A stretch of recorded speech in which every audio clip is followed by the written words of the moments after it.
Good morning. It's Thursday, April 2nd. The days are kind of running together a little bit. I'm sure we're all experiencing that a little bit. But I'm happy to be able to share these with you so much. This morning I'm going to do a little tutorial on the difference between Cobra pose and upward facing dog and a few other back bends. And then I'll be sharing a longer practice later. I've been having crazy ideas like maybe I'll film from my kitchen or my garage, just to mix things up. Let me know what you think. All right, so we're gonna start out lying down on our mats on the belly. So come on down onto your belly, and it might feel really nice just to stay here for a little bit. So forearm over forearm, relax your forehead. And let's just take some time here to feel your breath. Feel your expansion and your contraction.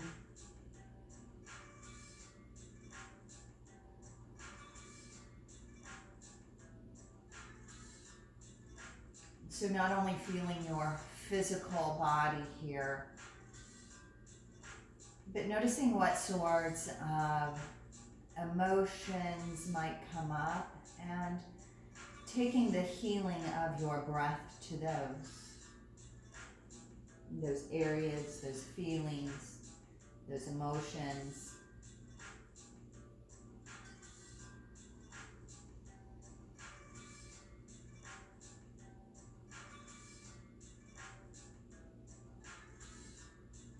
Feel free to lay here on your belly and just breathe for as long as you want. That might be your practice today. That'd be perfect if it is. All right, so this tutorial is on the difference between Cobra and Updog. I've actually been asked that question a lot. What's the difference? Well, we're going to do a few different variations of back bend. We're going to be starting with Sphinx pose. So we'll be bringing the elbows under the shoulders here. Draw your shoulder blades together and reach up through the crown of your head. Now, if you're feeling anything in the low back that doesn't feel good, slide your elbows forward.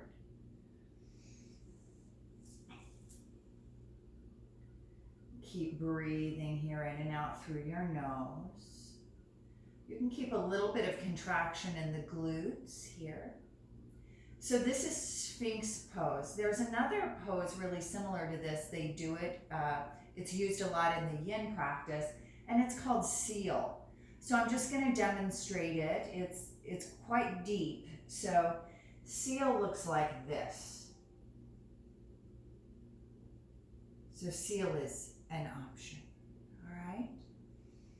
Let's come down, forearm over forearm. Let your forehead come down. Let's bend the knees and just sway it out here. Sway it out a little bit.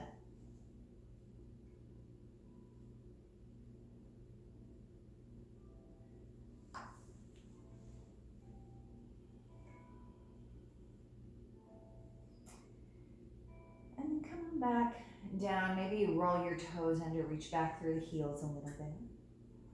So we'll be coming into Cobra pose now.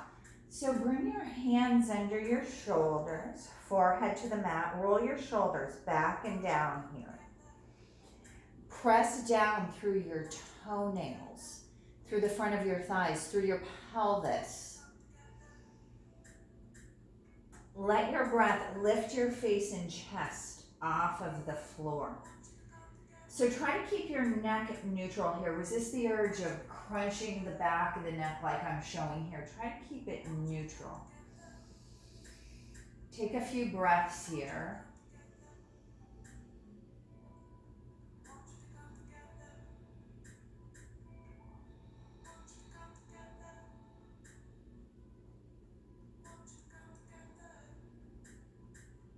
Come down, rest. So this is Cobra pose. There's striking Cobra as well. So if that was enough, stay with just your Cobra pose. Keep it low. Roll your shoulders back and down, lift up, coming back into Cobra here again. So some variations you could use is to look over one shoulder and then the other. That's kind of nice. You might experiment with bringing your legs wider, maybe bending your knees. All sorts of things we can do to mix this practice up. So this is Cobra. Stay right here. Begin to roll your shoulders back and down. You might walk your hands back a little bit. Maybe you lift up a little higher. This might be more of a striking Cobra here. Resist letting your shoulders hug up to your ears. This happens a lot. We want to keep it open here. If you're feeling this in your low back, come down. Press into table pose. Sit your hips to your heels. Hips to heels, release your low back. If down dog feels good for you.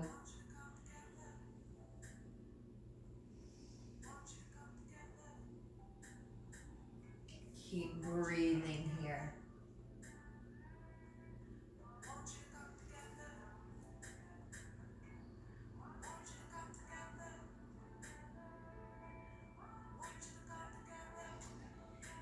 Let's come back here. So, upward facing dog. So upward facing dog is used a lot in the Ashtanga practice through the vinyasa that they go through. Only the hands and the feet stay on the floor. So I'm going to start this from downward facing dog. So roll your toes under, come on up, down dog.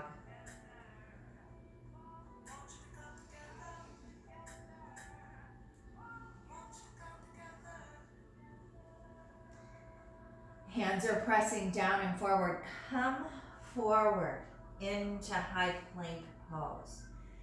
And then you could bring the tops of your feet down if that's okay. Draw your shoulder blades together. Reach up through the crown of your head. So only tops of the feet and hands on the floor here. This is upward facing dog. Come down nice and slow.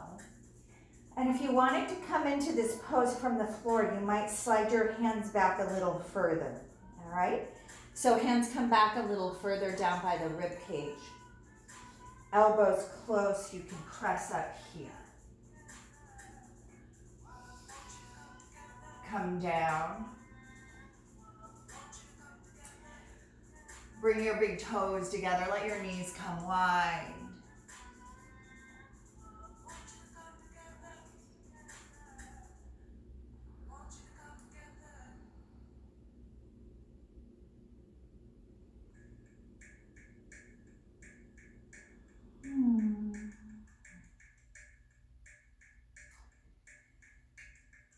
So from here, you might want to come back and lie down on your belly for a while and just breathe. This is the tutorial on the difference between Cobra and upward facing dog, and it includes some other back bends. So if you wanted to include a back bending series in some of the other mix and match segments that we have out there, hoping that Megan and Joanna are going to be able to contribute again soon. So everybody, thank you so much. Keep breathing, keep smiling, keep moving. Remember, we're in this together. We are one.